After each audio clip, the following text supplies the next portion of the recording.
I'll let you take it away from here, buddy. Thank you very much, Jonathan. By the way, thank you for that introduction. It was amazing. Just so honored and grateful to be speaking with a powerhouse group of individuals like you guys. I know that there's a variety of levels here. You have people from 30K all the way up to $1 million in sales.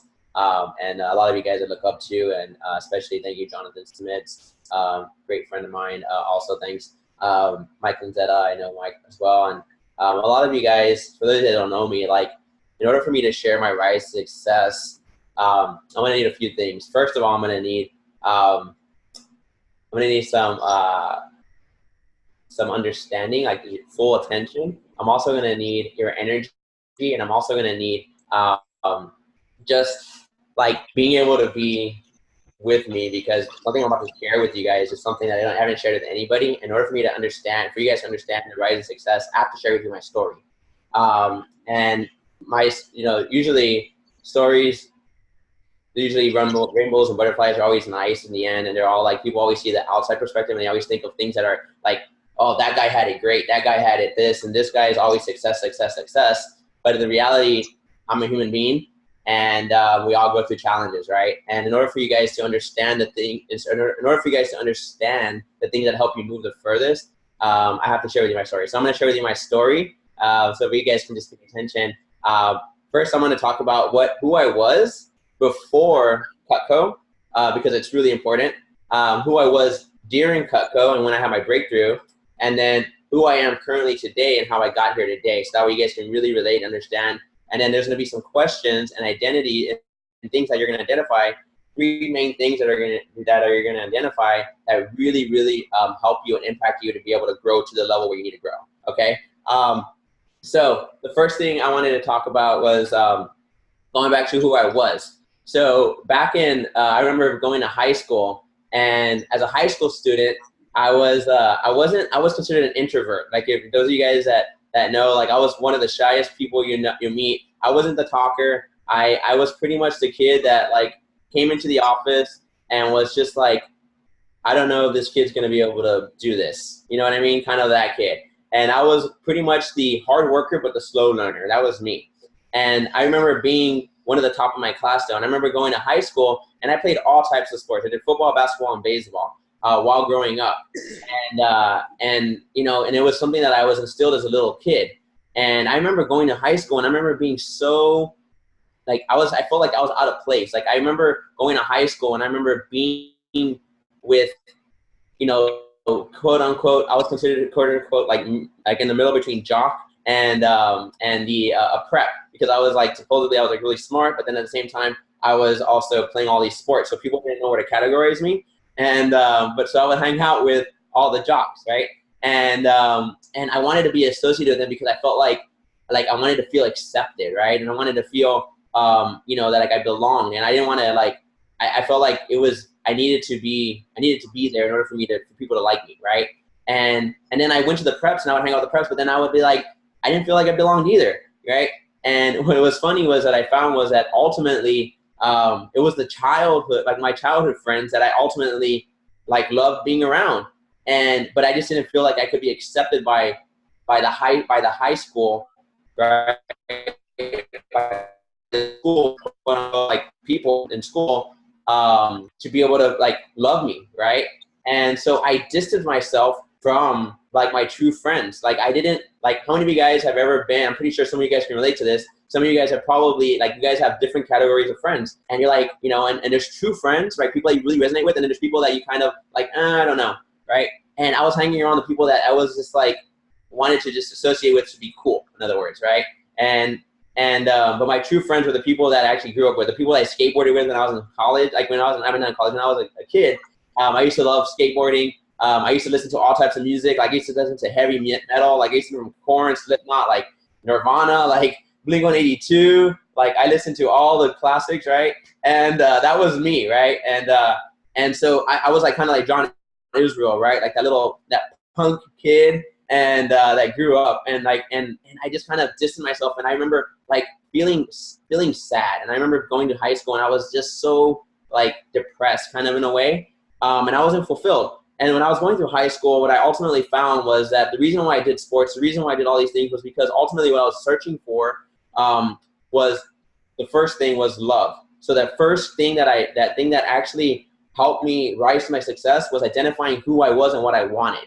And that first thing I did was find out that love was ultimately what I was looking for, because that's what I wanted, and I wanted fulfillment, and I wanted to make sure that I didn't love and fulfillment and acceptance, right? I wanted that, and the only person that was giving it to me was my father at the time, right?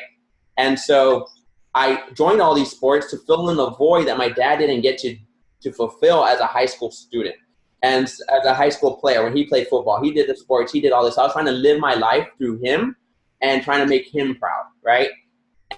And I didn't want to become a failure. I didn't want to be, quote unquote, a failure in his eyes, because I needed to feel that love, right? So fast forward, the reason why this is so important, because fast forward, moving through right before I graduated high school, you know, I was a kid that actually, like, I graduated with a degree in associates engineering. I actually, before I even graduated high school, I was number 16 in my class, and yet I was still going through that, like, depression mode in high school. And I wasn't fulfilled. I was never, like, fulfilled. I wasn't happy. And I remember going through life, and I remember graduating, and I was kind of happy. And I remember, like, I just never had, like, what I was searching for. And what was interesting was when I graduated, I got accepted to Texas A&M. I got accepted to UT. I got accepted to all the schools in high school, right? I got a full ride to A&M. And so, you know, ultimately, I was designed and wanted to go to UT. That was my school. Like, UT was a school I was going to go to since I was little. And so, like, now I'm wearing my favorite color, right? Which I went to A&M, gig 'em. So happy I did. And the reason why I'm so happy is because I realized my second thing. I went to A&M because of my support, because of my parents could not financially afford UT. And I felt like it was selfish for me to go to a school I wanted because I wanted to go there. So I wanted to make sure that I didn't put a burden on them. So therefore I went to A&M, a school I didn't even know anything about, right? And at the time, that first freshman year, I literally hated A&M. Like, I would go to A&M and I was miserable. Like, I went through my second thing, that my second challenge was, what I realized was pain. So the second key point to the rise to success is pain. I was going through pain because of the lack of love that I didn't get, because I was so used to getting it from my parents while growing up, right? And so when I was doing that, I was so miserable, but it was through the pain that I learned that it made me grow, right? And so it allowed me to create something called challenges. So as you have pain, challenges are usually associated with the pain. And so what happened was that it allowed me to grow and get out of my comfort zone, and allowed me to live life on my own, right? And ultimately, the thing that held me there was the third thing, was my identity. When I wanted to quit, like, my identity and who I was as a person I was a person that just persevered, and I was a person that I told myself the 3 words. Like, I was like, I am a person that does not quit anything I do, right? And ultimately, I love because I wanted love, right? And so if I quit, then I'm not gonna, my parents, my dad or my parents are not gonna love me. That was my thought, right? Or I'm gonna feel like a failure, right, in their eyes. And so, you know, that led me to create, you know, that cycle, that viewpoint, right? And so going into it, right, those are the 3 main points, but I thought that was the last time I was ever going to learn that. I didn't even really realize it until later on. Like, I'm telling you, like, way later. And so, you know, I moved through life, and that was my first breakthrough. That breakthrough, like, I considered it a breakthrough because that was a time in my life where I kind of, like, I handled adversity, right? And I was able to move forward, right? And as you continue to handle adversity, you continue to move forward, that allows you to grow in a level of success, right? So whenever you handle a challenge, you become stronger, right? You become a better individual. And so, you know, as I was going through life and I was going through that, you know, I was still not happy. I was just trying to get by to fulfill, like, my needs and, you know, things like that. And it wasn't until the summer of 2009 that I saw some hope and some shine. It's like actually the first year I got a letter in the mail, right? I got a letter in the mail, and it was from this company called Vector Marketing. And Vector, and I was growing up, and I was like, man, this company sounds legit, right? And I remember getting the letter, and I was like, oh my God, this is amazing. I finally, first time in my life, I was like, oh my God, my parents are actually telling me the truth. You go to school, you work hard, it pays off, you get a job, right? And so I was like, and that moment was a shining light for me. It was like, oh my God, that is something that is exciting. And I remember going to the interview, and I never had a suit. I remember buying a suit for the first time. I remember walking in, and it was like, it was yesterday. I can picture it. Like it was unbelievable. Like I remember going to this 3-story building. Some of you guys know, like Frank DeGallo probably knows, going to this 3-story building right across Flamingo Bowl in McAllen, Texas. And I walk in, I'm super nervous, super like excited but nervous, and like super still like introvert, right? Don't talk. And I remember walking in, and the first person I see is a girl, and her name was Kiara. And I remember I was seeing this girl, and I was like, wow, she's gorgeous. And and I remember walking in, and I was like, wow, okay. And so I walk in, and I was there, and I was like, this is awesome. I was excited, and I was like, but I was at the same time I was super nervous. And I remember her telling me fill out the application. I go into the manager's room, and I meet this guy named Adrian Zapata. And for those of you guys who know Adrian, he's no longer in the business, but he was working at BBA. Now he's working for another company called Flow. We still keep connect. But I remember him talking about how much money he saved, how much money he made, and I was just like, I had no idea what the job was at the time. Either way, I still didn't know what the job was. And I remember just going home excited, telling my mom everything about telling her how much money I was gonna make and how cool the job was, and I had no idea what the job was. And anyways, long story short, I go through training. My mom, back in the day, those of you guys don't know, we had upfront money to be able to rent the kit. So when I first came back to my house, I came to my house and I told my mom, day 2 training, I was like, hey mom, can I borrow 100? I think it was like 150, 160 bucks, something like that. And I was like, can I borrow 160 bucks? She's like, what? You're crazy. Why? And I was like, I gotta work. We gotta invest our money to make money. That's the way it works. And she was like, you're crazy. The company's supposed to pay you money. You're not supposed to, you're supposed to make money before you make it. It doesn't make any sense. And I'm like, to this day, she still tells me that, right? And now she's like, thank God I gave you that 150 bucks. My mom's a loving giving. I love my mom to death.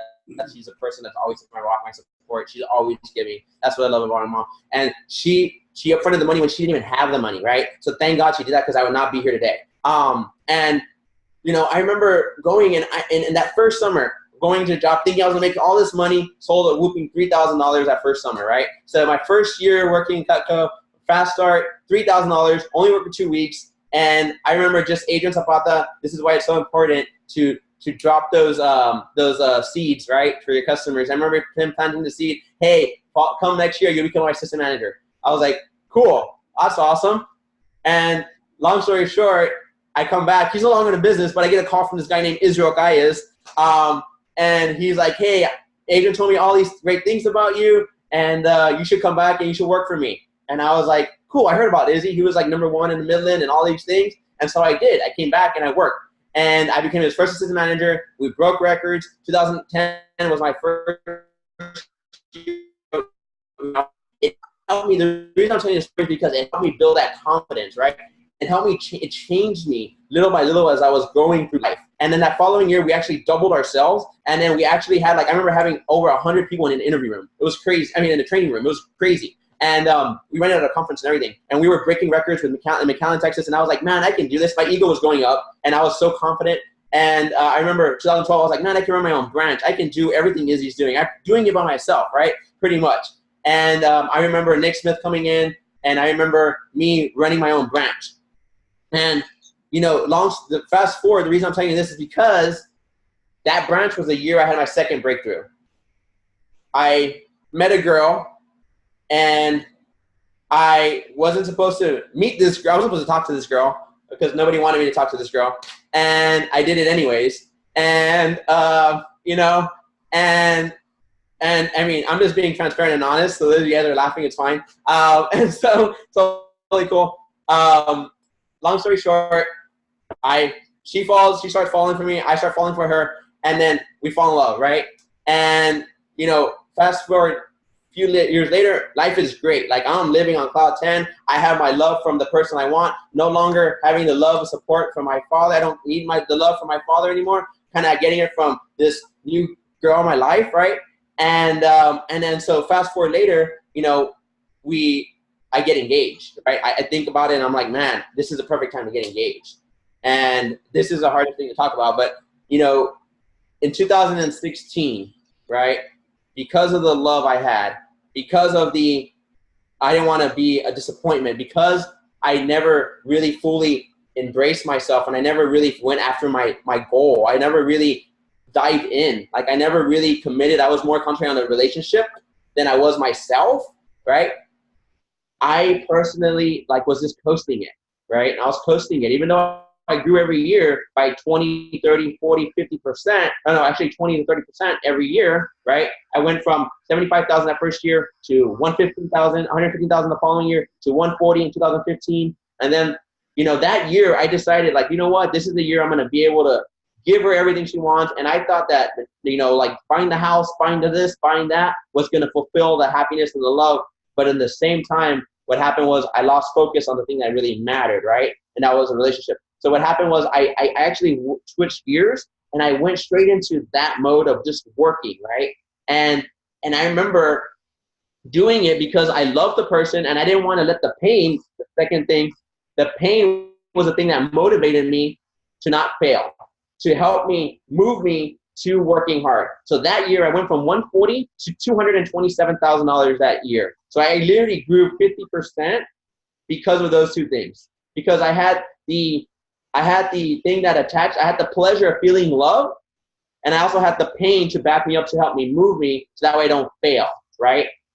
And so that right there were the two biggest needle movers that helped me rise to success. Because, so what I'm trying to say is, like, you got, and then at that same time, while I was going through that, we broke up in November. So we broke up in November, before the end of the year, and I was $50,000 away from hitting the Rolex.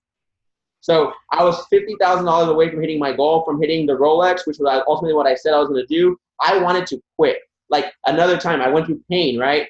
You know, so there's two ways you can look at pain. You can either use it as a way of moving you, or you can use it as a way of holding you back. It all depends on how you view it, right? And so what I did was, I was like, man, I'm $50,000 away, and I wanted to quit. At that point, I was going into mall season. It was right before Thanksgiving. I remember us breaking. Like, I remember me literally breaking up, and we were coming back from a cruise, and that's when we broke up, right? And I remember not even knowing it was a breakup. I thought it was just like a time off, to be honest. And because I was so concentrated on my goal, like, I was so focused on that, and so I was so excited about that, right, that I lost track of what was really happening. And what happened was, that year, when I realized what happened, like 2 weeks later, I went through depression. I didn't want to get out of bed. I wanted to just quit. Some of you guys can relate to this. Some of you guys have been in breakups or things like that. I remember just hating life. And I remember not even caring about my goal. I remember not even doing this. And I remember, but the thing that helped me hold myself true to myself were the people I surrounded myself with, right? The community of people that helped believe in me more than I believed in myself. And who I was and who I tried to stay true to who I was, right? My identity of who I was, right? My unshakable, undeniable identity of who I was as a person, right? And through the grace of God and through the help of other individuals, you know, like Jonathan Smiths, you know, I know Frank DeGallo, I know, like, a lot of you guys can, like, you helped me lift me up through that pain. I was able to hit my goal, right? I was able to hit my goal and sell 227,000 at the end of the year, and having my biggest month ever, because it was It was the identity that helped me move forward and the support, right? So rule number 3 would be, the number thing I would say is your identity and support system is super critical, right? So your environment and the people that you surround yourself with and the community are just as important as your identity, right? Because they will help you in those times of need and those times when like life is tough, right? To push through those barriers. And so, you know, that was my second breakthrough year. And I think that was the most critical moment of my life when I learned a lesson. And that led me to have something called self-love, right? It led me to unleash the self-love in myself. It led me to personal development. It led me to believing in a higher power. My power, my love, my support is God. And then after I found that, I was able to feel acceptance, right? And once I felt acceptance, I had peace, which then led me to have focus and allowed me to create energy and allowed me to love and create excitement, right? And through that, I am where I am today because of that, right? And so some of the principles I want to leave you guys with and the questions you can ask yourself, and I think Mike can go into this further, is rule number 1 and principle number 1 is just ask yourself, what are the truths about yourself? What are the lies you're telling yourself? What are the things I think are the truths but are actually lies?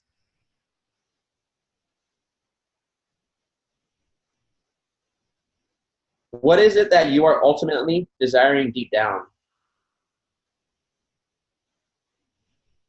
Principle number 2, principle number 2 is identify your pains. So identify your pains. Ask yourself, did the pain help me grow to become stronger? Learn from it. Did it teach me a lesson? Did it hold me back? Did it motivate you? What did the pain do for you? Then number 3, what is your identity? Who are you no matter what?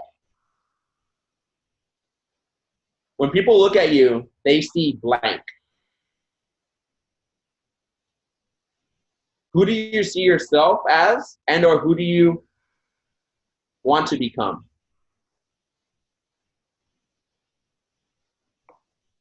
Are you your own self, or are you tied to someone else's identity?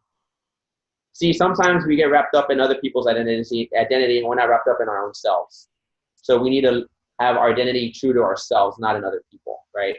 Now, to help you move forward in your goal, though, you need to have that vision. You need to have that focus, and you also need to tie your goal to something that matters to you, right?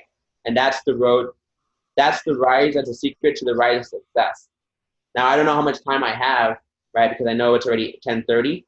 I do have some growth habits besides this story. If you want to share with you guys, if not, then we can leave it open for Q&A. Of things that I did to help grow within the Cutco world, and the mechanics of things I did like on a daily basis. Jonathan, it's open to you. Do you have how much time do I have? Presey, we've probably got another 10-ish minutes or so. Okay. If you want to elaborate a little bit on that, then we've got some time for it. Okay, awesome. So I just want to respect your time. I didn't want to take up your time. I know you guys have a busy schedule, and I know like you guys want to stay on time, so that's the reason I was asking. Going into habits. So the things I did, some of the habits that I did out like within the Cutco world that helped me grow the most and helped me sell a lot more in such a short amount of time and helped me excel to the highest level. If you guys don't know this, I'm one of the, I'm not saying this to brag, but I actually have one of the best shift averages in our team. Before Sean Henry got into the federal program, I was actually number 2 other than Josh Mueller. And so one of the things that I really, really implemented and I concentrated on was just keeping it simple. So number one was just keeping it simple and listening to the same audios until you master it, right? So what I mean by this is either finding out what works for you. How are you best learn? Like, how do you learn information the best? You listen to audios. Are you better at learning scripts, like reading scripts? Are you better at actually trying out stuff with your hands? Like, are you a hand person? Are you like, how do you learn best and gather information? Are you more a visual person? You have to see things or if you understand it, right? Like for me, personally, what I found works for me is listening to audios. Like for me, when I go into my ears, like I can learn it. But if I can see it and learn it, man, I learn a lot better, right? So for me, I concentrate on the things that matter the most as far as growing the most. I knew that I concentrated on the things that would help me move the needle the most, right? In such a short amount of time. And I found out and I found the people that were the best at that thing, right? So for me, growing up, and this is way back, this is in the beginning, right? When I started having my success, there was no audios. There was no audios like Josh is sending out right now. There was none of this stuff that we're doing. So whatever I gathered and whatever I found, like I soaked up and I just listened to it over and over and over again. The audios I really concentrated on were, number one was Curtis JQ's new customer approach. Like I got that down like there was nobody's business, right? Like I had it memorized, like I had it internalized, and I had it down. I can personalize it afterwards, right? Number two was ultimate upgrade. I remember listening to Luke Mills' ultimate upgrade approach like a million times, driving like backwards and forwards. And I remember him giving a speech. I remember having a recording of him of doing like I don't even know where I got it. I think I got it from Brian Carter, of him doing an actual like demo thing. And like that's helped me revolutionize the business. And then learning it from Jason Jeffrey himself, right? So number three was number three would be get a mentor, right? So I remember I actually mentored with Luke Mills. I actually mentored with Jason Jeffrey. This is my second year mentoring with him. And currently I'm mentoring with other people outside of the business. I'm mentoring with Justin Gianowski, who runs Space to Influence, which is a great organization if you guys want to help grow leadership and different things like that. And then also I'm also gathering a lot of information and mentoring with like Brandon Burchard, like literally going through his courses and stuff like that. So doing that stuff. And then the other thing I was gonna say was create a dream bucket list. Like that's something that was game changer for me. Like creating a list, right, of all your dreams, your aspirations, all the things you want in your life, and then not only just having a big list, but focusing on the three things that matter to you the most, or like one thing out of each category that matters to you the most, and what you're gonna concentrate on that year, right? And so that's what I did, and that's what I shared. Like I shared my dream bucket list, I shared my goals, I shared my vision, I shared everything with my customers. But at the end, there was always main things that I talked about the most, right? And by talking to them about the most, I internally believed in them, and then I internally attracted them, and then I internally achieved them, right? And when I did that, I achieved every single goal I set out to hit, right? Which was amazing. And then the fourth thing I would say is role play. Role play either with yourself or with others, right? Either I used to do it in my car. I used to just push play, and then I used to like repeat, and then I would I would challenge myself. Like I would actually test myself if I knew it, and then I would just do the same thing over and over and over and over and over again. That was me, and that's the way I learned, right? Let's see here. The other things I got were go through and like when you learn, don't try to be perfect. Just go through it. Kind of like you go through these cycles, and Jason talks about this. Is total credit to Jason, by the way. He talks about these things called conscience, competence, where you kind of don't know what you don't know. And then you go through this stage of conscience, incompetence. You kind of know, but you really you really don't know. You're in the beginning stages, right? Then you go to the third thing is unconscious incompetence, which is you almost know, but you really you're almost there. Like you almost have it perfect, but you really don't have it perfect. And then the fourth level is you just know it and you can just recite it, and now you can think next level where you can actually add things in it. And that's called unconscious competence, right? And so that's the goal, to get to that level, right, when you're learning stuff. And then I got the last, go ahead. And then the last three I wanted to share was don't focus Don't focus on too many things all at once, especially in the beginning when you're starting out, because it becomes a distraction. Less is more. Reward yourself when you do good. So for example, win the days, reward yourself, or win the week, reward yourself. Small rewards, and then tie them into bigger rewards. Maybe a vacation, or maybe a something that fulfills you, right? And then number 8, don't make goals all about you. Think of something that will wake you up and put a smile on your face. Just thinking about and feeling that, right? Bring awareness. Be aware of the pain, right? To help motivate you when you're feeling down. But think about the pleasure, right, of what you want, what you're going to get. And think about what you want more than the thing you don't want. And that's pretty much it. Presey, thank you, man. You nailed that, dude.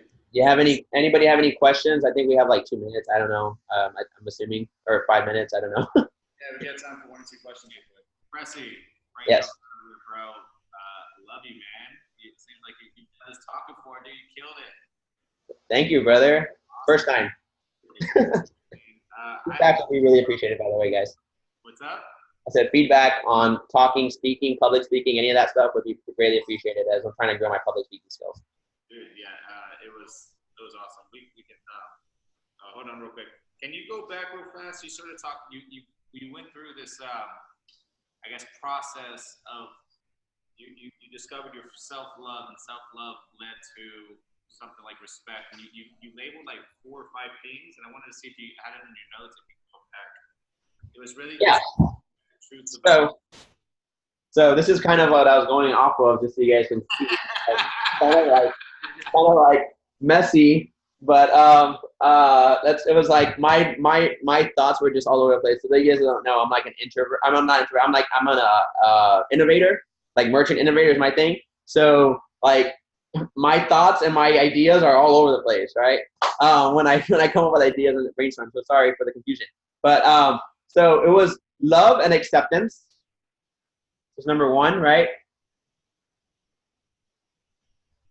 Number 2 was pain. Now the pain can be used and viewed as either you can look at it in terms of growth, like in terms of abundance and growth, or you can look at it in terms of scarcity, right?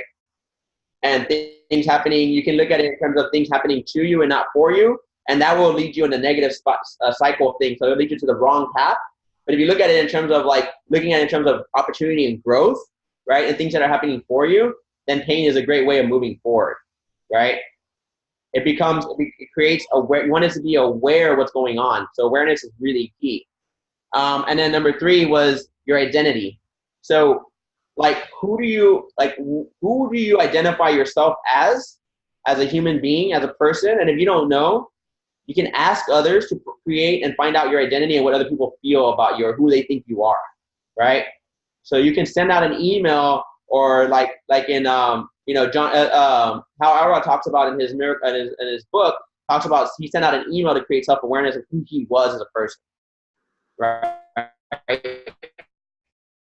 So you can do that same thing if you don't know who you truly are. Most people either identify themselves as people they want to be or people who they currently are, right?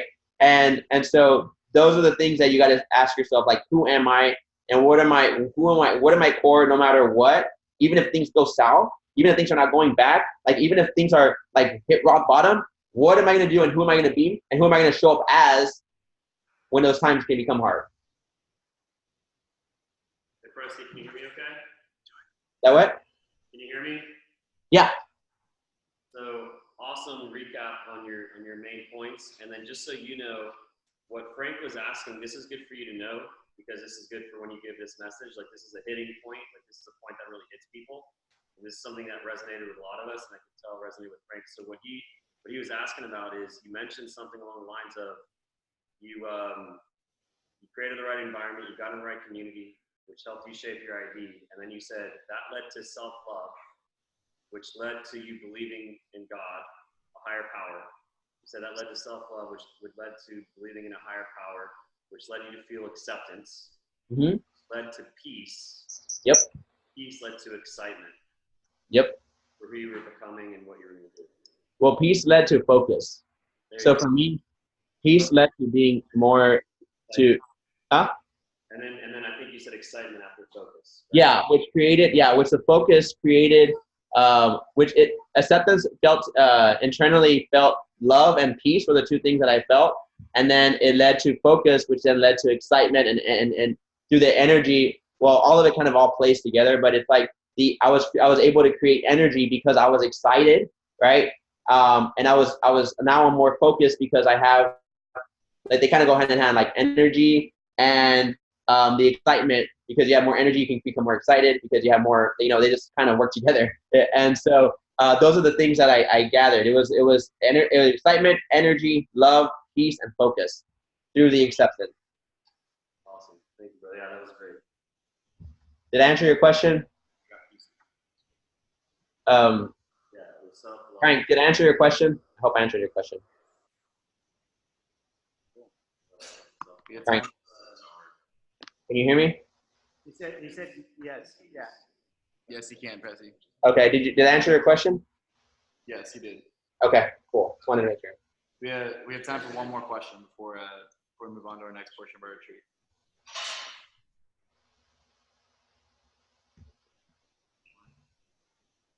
Any more questions?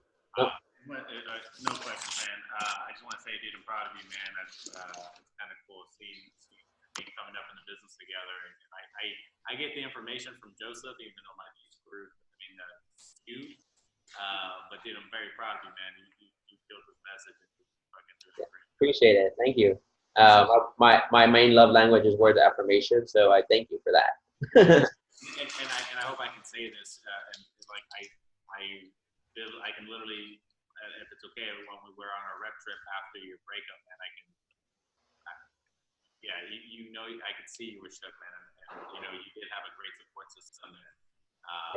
Even though we don't see each other all the time, man, like I love all my Coco family, including you, and to see where you were at that low, even though we were on this amazing trip, you were definitely on a low, and see where you're at now. I was down. I was bad. But it's amazing, like your ability right now to share that, dude, to share that story. I was sitting here blown away because like I was having a flashback of just like that week, but to see yourself, pull yourself up, use it as a strength. Yeah, things happen for you, not to you, brother. Yeah, dude, that's the key. So. Crushed it, Presey. Dude, you killed your message. Thank you. Appreciate it, brother. Thank you, man. Hey, one last thing as well. If someone on the team here wanted to get in touch with you, if they wanted to either get feedback on your message or reach out or ask questions or anything like that, how can everybody get in touch with you? So you guys can definitely get in touch with me if you have any questions, or maybe you guys want to share something. Maybe maybe this inspired you guys to maybe share your story with me. Then you guys, or you have any questions or anything like that, you guys can go email me. You can email me at perseverebusinessconsulting@gmail.com, or you can just text me. My cell phone number is 956-289-3184. So those are probably the best ways to message me. Or if you have me on Facebook, just look up Presey Martinez. I'm the only one other than my dad, so pretty simple. That's pretty much the best way to get in contact with me. Awesome. I say, Presey, I'll be sure to share that with our team as well, man. Hey, thank you so much for putting this together for us. You crushed it, and we actually recorded this message as well. So once we're done and our retreat wraps up, I'll be sure to go ahead and send you the recording for your own use as well. Okay. Thank you. Appreciate it. Awesome. Thanks, Presey. Appreciate you. Have a great day, brother. Love you.